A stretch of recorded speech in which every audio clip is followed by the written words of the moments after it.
লাভলে বলতে সেই স্বাদ হইছে এই লাভলে বেশ নেল না হ্যাঁ হ্যাঁ বত্তা কো বত্তা এই কিছু বত্তা খান এই কিছু আমি এই লাভলে দিয়ে তুই ভিডিও করতে হ্যাঁ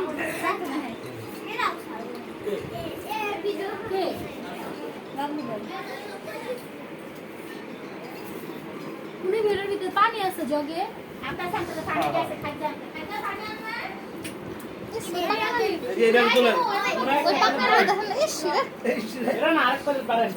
সরে ভাই পড়ার অবস্থা দেখেন না বল দিয়ে আনতে কোন ভিতরে আরেক করে পারেন বস বেশি দেন ও যে হ্যাঁ পাতি যেটা খাইলো ওর আর খাওয়া লাগবো না 3 দিনের ভিতরে মামা আমার বাইচ্চা দিতে না করছে মামার কোন মামাই কইছে ডাইরেক্ট ওই যে দেখ ছবি দেখ এটা নিচে রাখছি কি লিগান কোনটা পায় মতো কত লিগা কোনটা মামা এই ফের এটা কি আর কেউ লাগবে না আরে ডাবল না নি আমরা